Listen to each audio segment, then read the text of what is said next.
bienvenue dans Fileco. Nous sommes, comme vous le voyez, au salon du Bourget, le salon international de l'aéronautique et de l'espace. Ici, tous les 2 ans, des entreprises de tous les pays se retrouvent pour faire des affaires et découvrir les dernières innovations technologiques. En Ile-de-France, 100 000 personnes travaillent dans ce secteur. Les entreprises yvelinoises se devaient d'être présentes. Nous allons en retrouver quelques-unes.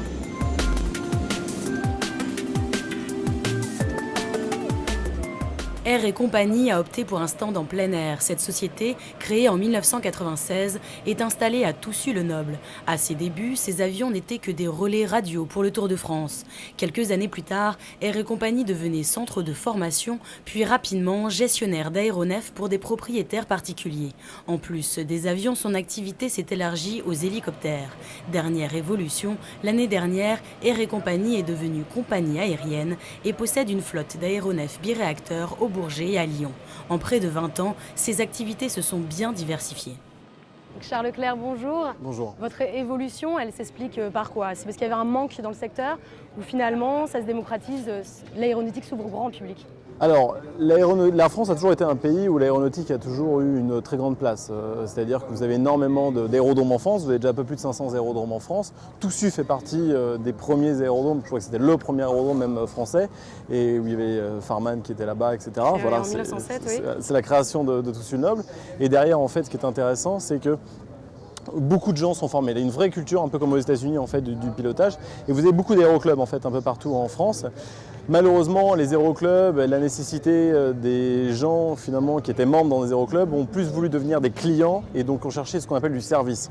Du service, c'est-à-dire de la pédagogie de qualité, pas dans un concept associatif, mais dans un concept d'une véritable entreprise où finalement ces membres veulent devenir des clients. Voilà, au proprement dit, et c'est là qu'en fait on a eu toute notre force de notre société qui offre énormément de services en fait à tous ces clients où en fait c'est une prestation complètement clé en main. Vous arrivez, votre avion est déjà sorti, il a les pleins, le niveau d'huile a été fait. Il a été nettoyé proprement, vous amènez vos bagages dans l'avion, enfin voilà. C'est vraiment une solution complète clé en main et qui je pense aujourd'hui manquait dans le paysage aéronautique, en tout cas dans la région parisienne, et ça a été une des raisons qui a nous amené à avoir un succès pour avoir jusqu'à aujourd'hui 30 appareils. En accord avec les propriétaires, cette flotte sert également aux cours d'aviation et à la location. Venir au salon pour vous, c'est quelque chose de primordial. On sait qu'il y a beaucoup de sociétés étrangères également. Pourquoi finalement venir ici, vous, société yvelinoise? Alors il y a 2 aspects. Le premier aspect, il est assez naturel. On vous a parlé tout à l'heure de service. On spécialise dans le service tout autour de ce qu'on fait dans notre cœur de métier. Qui dit service dit haut de gamme et qualité. Le haut de gamme est naturel aussi d'inviter nos clients déjà sur ce type d'événement car nos clients sont des pilotes privés, forcément passionnés d'aéronautique. Et donc les inviter en fait, sur notre terrasse, ici sur notre centre, est un privilège qu'ils apprécient énormément et qui les fidélise et on aime beaucoup cet aspect. Voilà. Le deuxième aspect en fait est de rencontrer des gens, surtout sur ces journées professionnelles. Vous savez, beaucoup de gens qui ont un jour essayé le pilotage sans pour autant aller au bout de l'histoire et au bout de l'aventure ou ayant abandonné pour des raisons personnelles, familiales ou autres et qui aujourd'hui se retrouvent finalement une opportunité. Finalement, on offre plutôt ça, une opportunité à des prospects potentiels, à des gens de passage aujourd'hui qui se disent voilà, pourquoi est-ce que je ne recommencerai pas? Je vois un avion, ça m'intéresse, on les invite à rentrer à l'intérieur, on leur fait une petite démonstration dans ce qu'on appelle un amphicabine. Et des fois, c'est la petite flamme qu'on fait revivre et qui des fois... Il y a des bons retours en général? Il y a des bons retours. Alors c'est très compliqué parce que contrairement à des constructeurs d'avions, en fait, on ne négocie pas nos contrats en fait, sur le salon, donc on n'a pas de contrats directs vendus pendant le salon. Maintenant, derrière, en fait, c'est une base de données prospects et clients qui est toujours très important, en plus de la fidélisation de nos actuels clients en les invitant sur ce type d'événement. Merci beaucoup. Voilà, je vous en prie. Pour la société, venir sur le salon est aussi l'occasion de montrer ses nouveautés et rien de tel pour les découvrir que de monter à bord de leur tout nouvel avion. Anthony Béger, bonjour. Bonjour. Vous êtes instructeur chez Air et Compagnie. Tout à fait. Vous avez fait l'acquisition d'un nouvel avion, Oui. un Cirrus. C'est tout à fait ça. Quel est l'intérêt? Qu'est-ce qu'il a de plus? Alors, cet avion, c'est la 5e génération de la gamme Cirrus SR22. Les petits plus par rapport à ses prédécesseurs, ce sont une masse d'emport supérieure. On peut apporter 90 kg de bagages ou de passagers en plus. On a une petite place à l'arrière qui permet d'emporter une famille, par exemple 4 adultes et un enfant de bas âge, de moins de 10 ans je dirais. Les autres plus, on peut téléphoner dans l'avion. On a aussi en plus, alors comme dans beaucoup d'avions, on peut écouter la musique une fois en l'air, quand on n'est pas avec des contrôleurs pour se détendre, c'est faisable.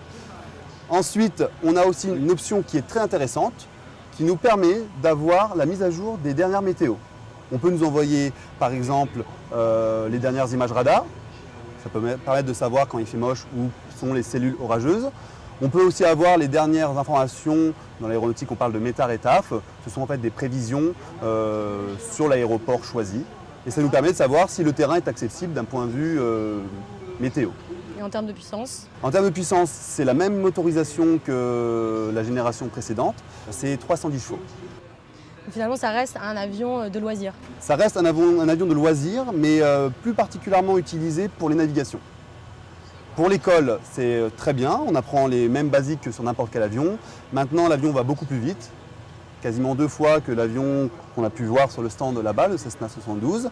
Il croise aux alentours de 350 km/h. Un avion classique, c'est aux alentours de 200 km/h, pour info.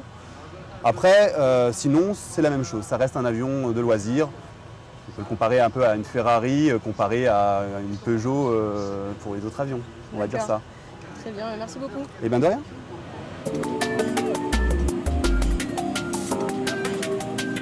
Parmi les entreprises du secteur aéronautique, on compte également dans les Yvelines des entreprises leaders, parmi elles Cassidian, filiale de ADS spécialisée dans la défense et la sécurité.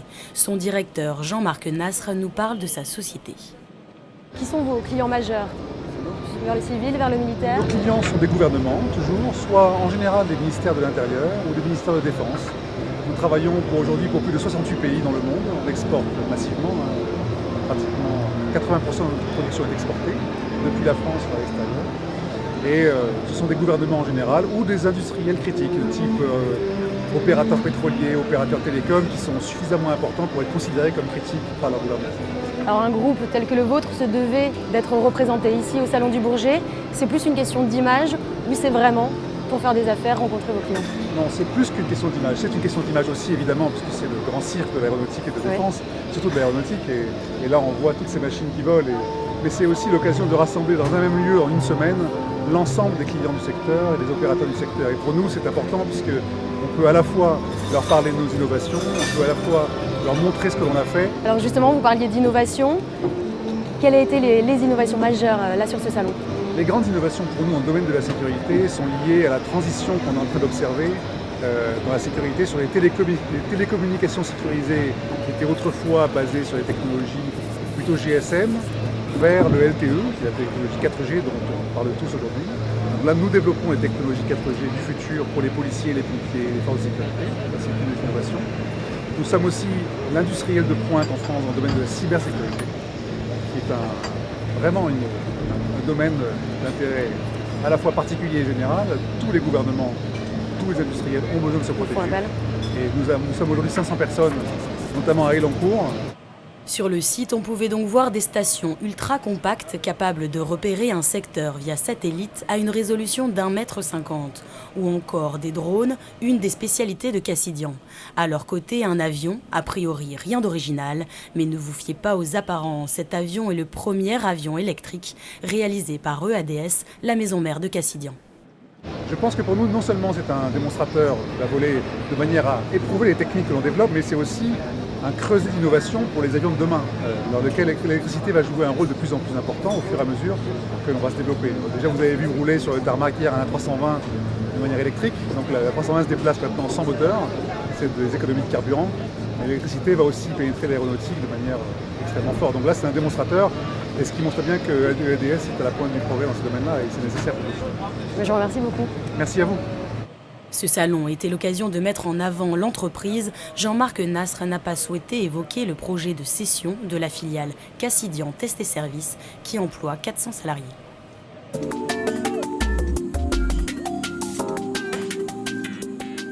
Nous allons maintenant retrouver Pierre Bramy, le créateur d'Aéromat, une entreprise basée à Carrières-sur-Seine.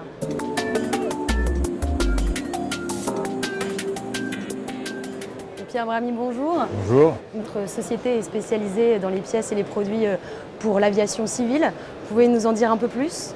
Oui, ce sont des pièces qui proviennent de moteurs démontés Airbus, Boeing, qui sont des moteurs en milieu de vie et qu'on achète sur le marché en général des loueurs puisqu'il existe un marché de la location aussi des moteurs. Comme les automobiles peuvent être en milieu de vie revendus sur le marché, nous achetons les moteurs sur le marché en milieu de vie et ensuite on les fait démonter en pièces dans des organismes certifiés.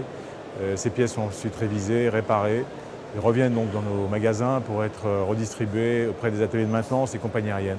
Que ce soit à la location ou à la vente. Voilà, tout à fait. À la vente ou à la location. Ouais. En quelques années, Aéromat est devenu leader européen des moteurs CFM56, les moteurs d'avions Boeing et Airbus pour petits et moyens courriers. Et le fait d'être yvelinois a joué dans cette success story. Alors, le fait justement que vous soyez basé dans les Yvelines, comme Safran, c'est finalement pour vous rapprocher des leaders, des constructeurs? Oui, parce qu'au départ, effectivement, on avait quand même un courant d'affaires avec des sociétés de maintenance, telles que Snecma par exemple, qui sont basées dans les Yvelines, à Saint-Quentin notamment, avec lesquels on a envoyé un des premiers moteurs à démonter chez eux, un CFM56 5C. Donc à l'époque, ils nous ont fait le démontage et aussi la recertification des pièces à Saint-Quentin. Donc il y avait aussi au niveau pratique une proximité qui nous a encouragé aussi à nous implanter dans les Yvelines. Aujourd'hui, près de 90% de votre chiffre d'affaires se fait à l'international. Oui. Se positionner à l'export, c'était primordial, on va dire.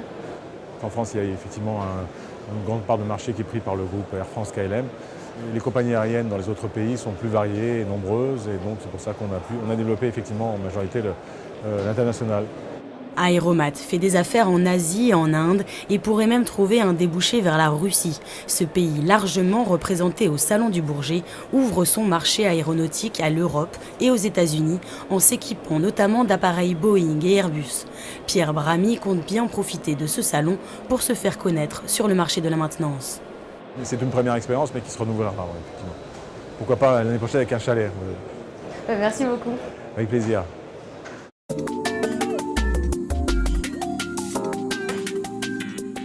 C'est la fin de ce Fil Éco spécial Salon du Bourget. Merci de nous avoir suivis. On se retrouve pour un prochain numéro le 12 juillet.